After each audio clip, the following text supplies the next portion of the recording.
Hi friends, welcome back to my channel. ఈరోజు మన recipe fried rice, అదేనండి తాలింపు అన్నం. ఈ తాలింపు అన్నాన్ని కొంచెం వెరైటీగా పచ్చిమిర్చి మరియు వెల్లుల్లి దంచి ఈ విధంగా చేసుకుంటే చాలా టేస్టీగా ఉంటుంది. మరి ఇంకెందుకు ఆలస్యం, చూసేద్దాం రండి అది ఏ విధంగా చేయాలో.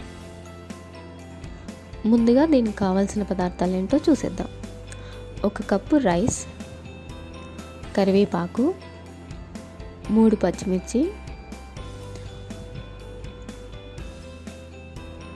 5 వెల్లుల్లి రెబ్బలు, పోపు దినుసులు, జీలకర్ర, శనగపప్పు, మినప్పప్పు, కొత్తిమీర. ముందుగా ఒక చిన్న రోకలిలో ఈ పచ్చిమిర్చి, వెల్లుల్లి, అలాగే ఇక్కడ నేను కొంచెం కారం యూస్ చేస్తున్నాను. మీరు కావాలంటే కారం వేసుకోవచ్చు, లేకపోతే లేదు. ఇవి వేసుకొని కొంచెం దంచుకోవాలి.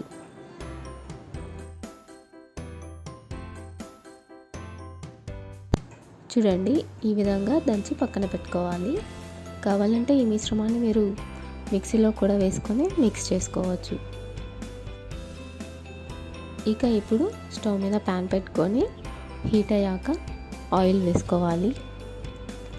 ఆయిల్ హీట్ అయ్యాక పోపు దినుసులు, జీలకర్ర వేసుకోవాలి. ఇక ఆ తర్వాత శనగపప్పు, మినప్పప్పు వేసుకొని కొంచెం ఫ్రై చేసుకోవాలి.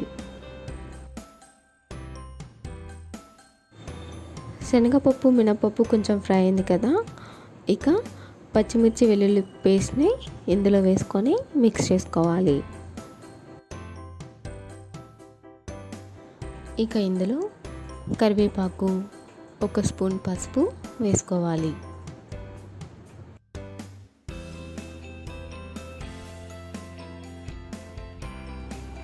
ఇక రైస్ ఇందులో వేసుకొని మిక్స్ చేసుకోవాలి.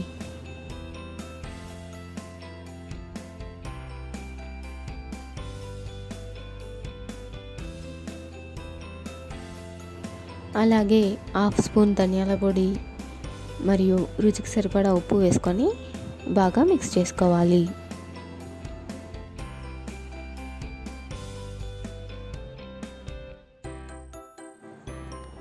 ఇక లాస్ట్లో కొత్తిమీర వేసుకొని స్టవ్ ఆఫ్ చేసేసుకొని సర్వింగ్ ప్లేట్లోకి సర్వ్ చేసుకుంటే ఎంతో టేస్టీగా ఉండే ఫ్రైడ్ రైస్ రెడీ అయిపోయినట్లే.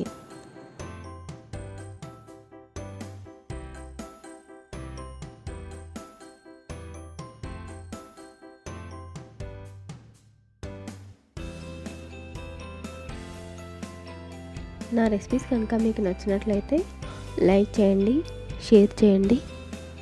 అలాగే మరిన్ని రెసిపీస్ కోసం నా ఛానల్ని సబ్స్క్రైబ్ చేయండి. And don't forget to press the bell icon. Thank you.